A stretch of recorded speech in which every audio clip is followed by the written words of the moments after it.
সবাইকে স্বাগত জানাচ্ছি নতুন আর একটা রান্নার ভিডিওতে। আর আমি নীলা আছি আপনাদের সাথে। তো আজকে রান্না করব হচ্ছে, রান্না ঠিক না, তৈরি করব আলুর চপ, ডিমের চপ এবং কাঁচামরিচের চপ। তো যা যা জিনিসপত্র লাগবে আমি সব কিছু রেডি করে নিলাম। আমি রেডি করে নিয়েছি, আলু সিদ্ধ করে নিয়েছি, ডিম সিদ্ধ করে নিয়েছি, শুকনো মরিচ ভাজা করে নিয়েছি, পেঁয়াজ ভাজা করে নিয়েছি।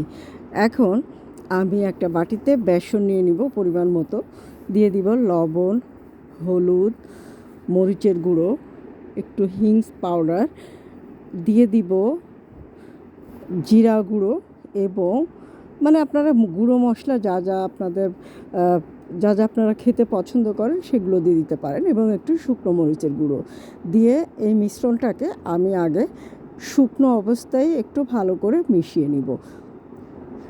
ভালো করে মিশানো হয়ে গেলে আমি এখন এটার ভিতরে পরিমাণ মতো পানি অ্যাড করে এই লিকুইডটা খুব সুন্দর করে তৈরি করে নেব। লিকুইডের মশলাগুলো পরিমাণ মতো হলে আলুর চপ কিন্তু খেতে ভালো লাগবে। তো মিশ্রণটা খুব সুন্দর করে আমি তৈরি করে নিলাম। আর ওইদিকে আলু, ডিম সব কিছু সিদ্ধ হয়ে গিয়েছে। এখন আমি আলুটা আগে ভর্তা বানিয়ে নিলাম। একটু গরম, যার কারণে একটা কাঠির সাহায্যে আমি এটা আলুটা আগে ভেঙে নিচ্ছি। আলুটা অনেক সুন্দর সিদ্ধ হয়ে গিয়েছে। তো আলুটা এখন ভালো করে মাখিয়ে আমি রেখে দিলাম, বা ফ্যানের নিচে রেখে দিয়ে পরে মাখিয়ে নিব। আর এখন এদিকে যে পেঁয়াজটা এবং শুকনো মরিচ ভেজে নিয়েছি সেটা একটু লবণ দিয়ে ভালো করে মাখিয়ে নিচ্ছি। তো মরিচ এবং পেঁয়াজটা ভালো করে মাখানো হয়ে গেলে এখন আলু ভর্তার সাথে আলুর সাথে মাখিয়ে নিব। এই যে ভর্তাটাও কিন্তু রেডি হয়ে গিয়েছে। এখন আলু দিয়ে মরিচ পেঁয়াজ দিয়ে আমি একটু লবণ দিয়ে এটা ভালো করে মিশিয়ে নিব।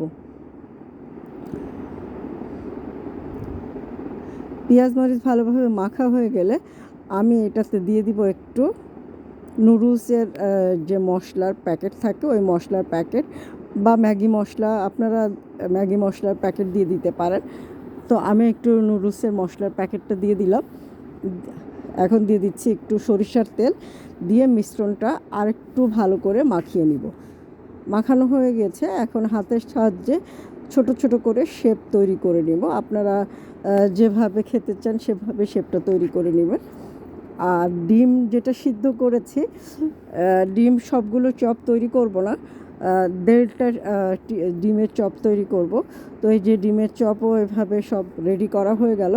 এখন কড়াইয়ে তেল দিয়ে বেসনের সাহায্যে একে একে সবগুলো আমরা ভেজে ফেলব।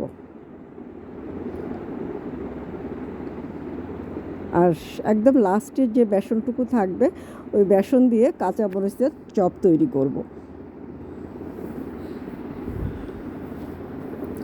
তো এই ধরনের চপ তৈরি করে বাসায় বাচ্চারা সবাই মিলে একসাথে খেতে পারেন, বিশেষ করে ছুটির দিনে বিকালে বা সন্ধ্যায়।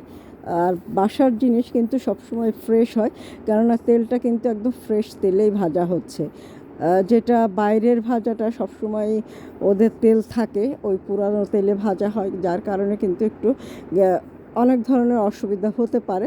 তো বাসার জিনিস কিন্তু মোটামুটি ফ্রেশই। তো এই দেখেন একে একে এইভাবে সবগুলো আলুর চপ এবং ডিমের চপ সাথে মরিচের চপ ভেজে নিব। তো বুঝতেই পারছেন আমাদের চপ অলমোস্ট রেডি। আর খেতে কিন্তু খুব টেস্টি হয়েছিল। আপনারা যদি একটু ঝাল কম খেতে চান তাহলে একটু ঝালটা কমিয়ে দিতে পারেন।